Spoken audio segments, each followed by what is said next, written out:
Well, we're back again. I have just a few minutes. I'm sorry. I'm a little sweaty. I can get a little sweat here. I just was making dinner, slaving over a hot stove. It's in the oven. I got a couple minutes, so we're gonna do chapter 5. Sorry about the sweat and the t-shirt, but you know what? We're in a global pandemic, so let's not sweat the small stuff. No pun intended. Sorry, that one just slipped out. My bad. Anyhow, chapter 5, in which Piglet meets a heffalump. One day, when Christopher Robin and Winnie the Pooh and Piglet were all talking together, Christopher Robin finished the mouthful he was eating and said carelessly, "I saw a heffalump today, Piglet." "What was it doing?" said Piglet. "Just lumping along," said Christopher Robin. "I don't think it saw me." "I saw one once," said Piglet. "At least I think I did," he said. "Only perhaps it wasn't." "So did I," said Pooh, wondering what a heffalump was like. "You don't often see them," said Christopher Robin carelessly. "Not now," said Piglet. "Not at this time of year," said Pooh. Whoops. Now I've hit the wrong button. Classy, right? Then they all talked about something else until it was time for Pooh and Piglet to go home together. So, here is Christopher Robin, Pooh, and Piglet all lunching together and talking about heffalumps they may or may have not seen. At first, as they stumped along the path which edged the 100-acre wood, they didn't say much to each other.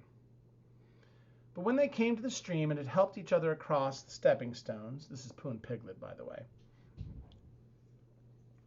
and were able to walk side by side again over the heather, they began to talk in a friendly way about this and that. And Piglet said, "If you see what I mean, Pooh." And Pooh said, "It's just what I think myself, Piglet." And Piglet said, "But on the other hand, Pooh, we must remember."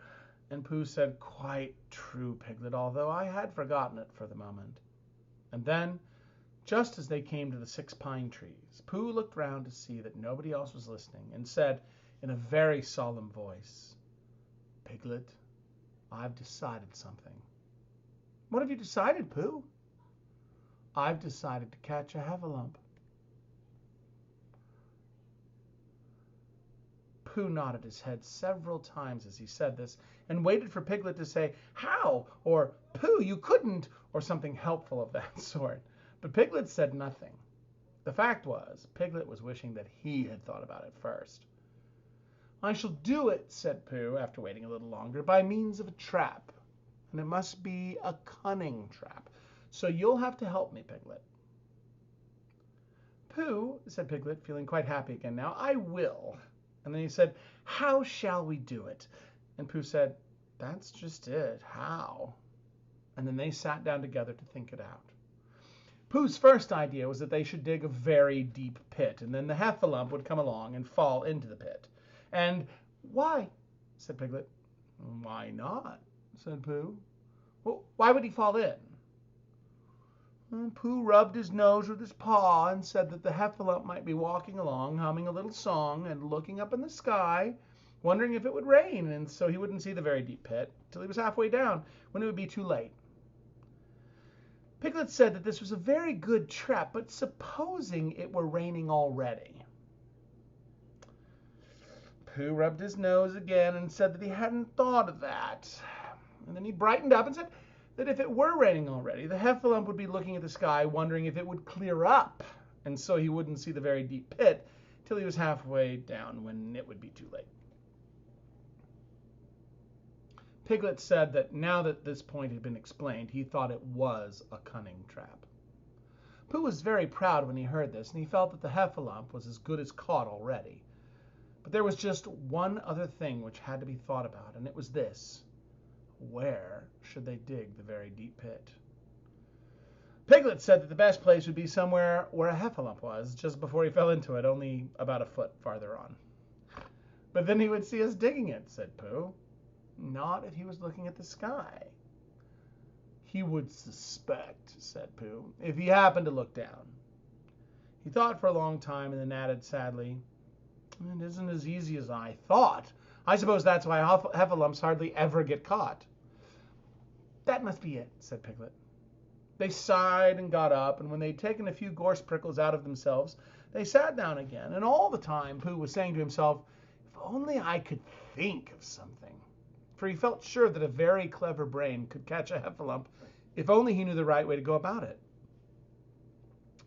Suppose, he said to Piglet, you wanted to catch me. How would you do it?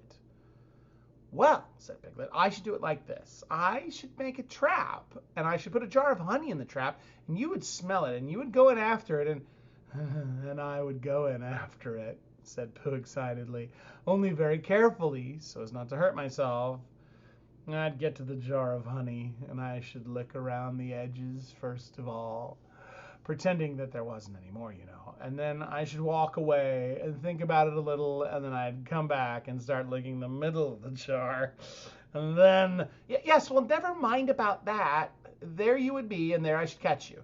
Now, the first thing to think of is, what do heffalumps like? I should think acorns, shouldn't you? We'll get a lot of, I say, wake up, Pooh. Pooh, who had gone into a happy dream, woke up with a start and said that honey was a much more trappy thing than acorns. Piglet didn't think so, and they were just going to argue about it when Piglet remembered that if they put acorns in the trap, he would have to find the acorns. But if they put honey, then Pooh would have to give up some of his own honey. So he said, all right, honey, then. Just as Pooh remembered it too and was going to say, all right, acorns. Honey, said Piglet to himself in a thoughtful way, as if it were now settled, I'll dig the pit while you go and get the honey. Very well, said Pooh, and he stumped off. As soon as he got home, he went to the larder, and he stood on a chair and took down a very large jar of honey from the top shelf.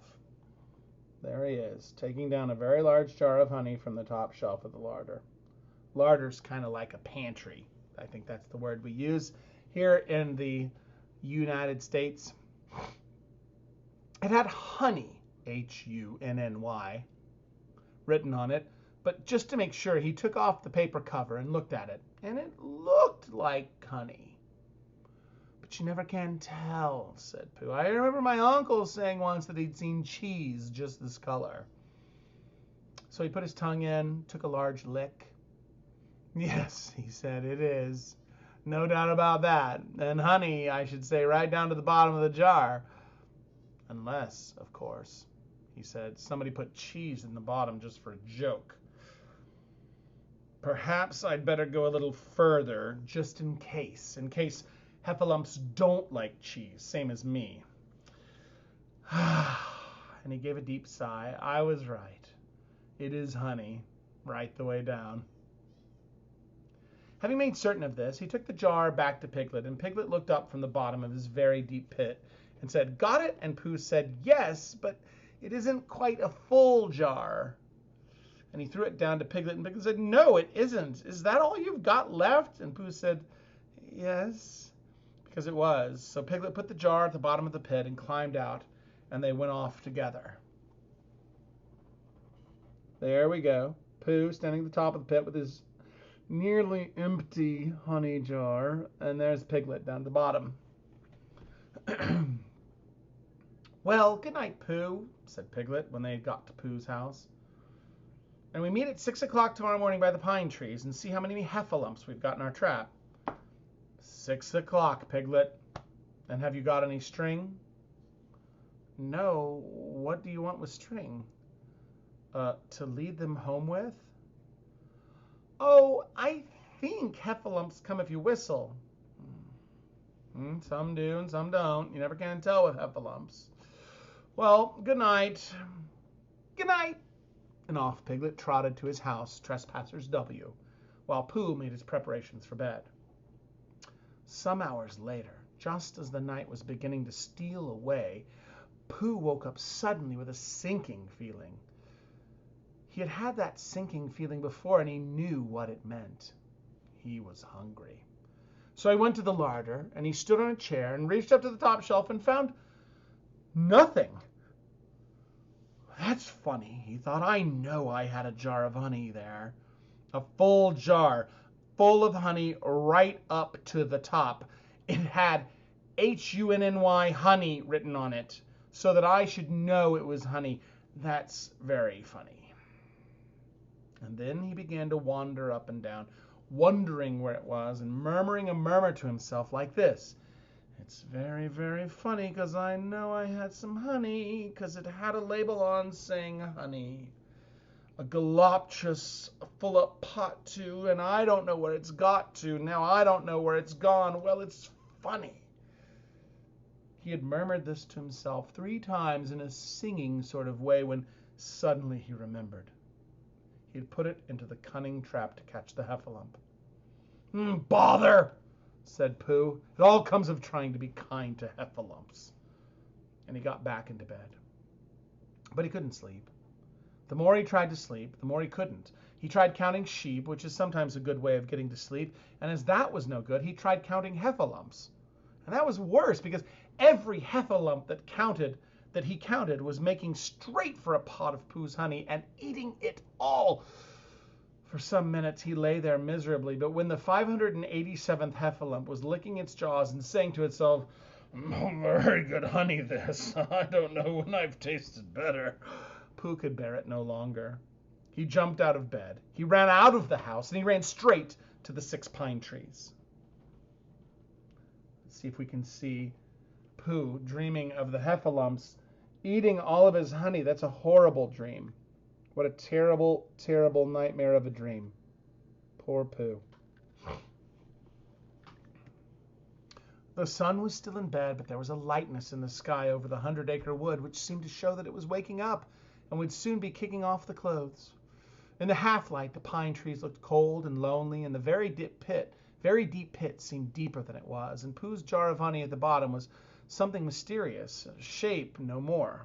But as he got nearer to it, his nose told him that it was indeed honey, and his tongue came out and began to polish up his mouth, ready for it.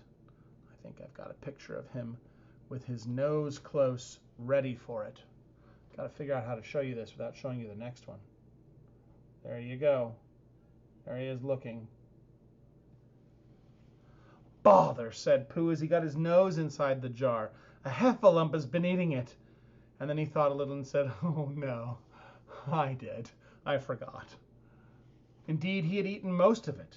But there was a little left at the very bottom of the jar, and he pushed his head right in and began to lick. Look what happened to Pooh. Silly old bear. He got his head stuck in the jar. By and by, Piglet woke up. As soon as he woke, he said to himself, oh, then he said bravely, yes. And then still more bravely, quite so. But he didn't feel very brave, for the word which was really jiggetting about in his brain was heffalumps. What was a heffalump like? Was it fierce? Did it come when you whistled? And how did it come? Was it fond of pigs at all? If it was fond of pigs, did it make any difference what sort of pig? Supposing it was fierce with pigs, would it make any difference if the pig had a grandfather called Trespassers William? He didn't know the answer to any of these questions, and he was going to see his first heffalump in about an hour from now. Let's see. He had had some heffalump dreams himself. Whoops, lost my screen. Of course, Pooh would be with him, and it was much more friendly with 2. But suppose heffalumps were very fierce with pigs and bears. Wouldn't it be better to pretend he had a headache and he couldn't go up to the 6 pine trees this morning?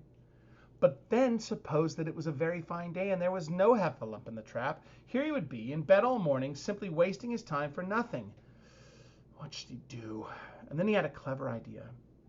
He would go up very quietly to the 6 pine trees now, peep very cautiously into the trap and see if there was a heffalump there. And if there was, he'd go back to bed. If there wasn't, he wouldn't. So off he went. First he thought that there wouldn't be a heffalump in the trap. And then he thought that there would. And as he got nearer, he was sure that there would, because he could hear it heffalumping about it like anything. Oh dear, oh dear, oh dear, said Piglet to himself. And he wanted to run away. But somehow, having gotten so near, he felt like he just must see what a heffalump was like. So he crept to the side of the trap and looked in. There's poor Piglet, creeping to the side of the trap, looking in. And all the time, Winnie-the-Pooh had been trying to get the honey jar off his head. The more he shook it, the more tightly it stuck. "Bother," he said inside the jar, and "Oh, help," and mostly "ow." And he tried bumping it against things, but as he couldn't see what he was bumping it against, it didn't help him. And he tried to climb out of the trap, but as he could see nothing but the jar and not much of that, he couldn't find his way. So at last he lifted up his head, jar and all, and made a loud roaring noise of sadness and despair. And it was at that moment that Piglet looked down. "Help, help," cried Piglet. A heffalump, a horrible heffalump." And he scampered off as hard as he could, still crying out, "Help, help, a horrible huffalump.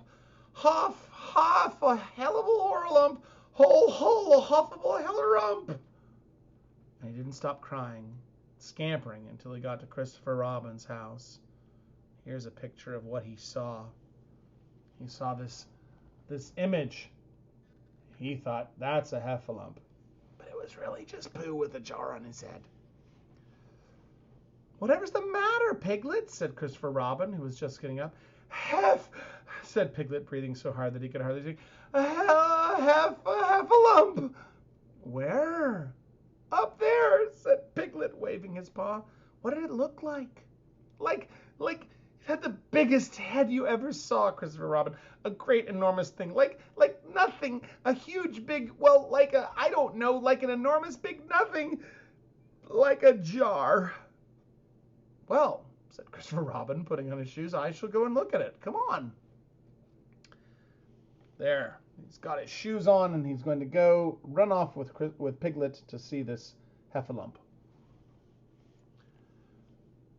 Piglet wasn't afraid if he had Christopher Robin with him, so off they went.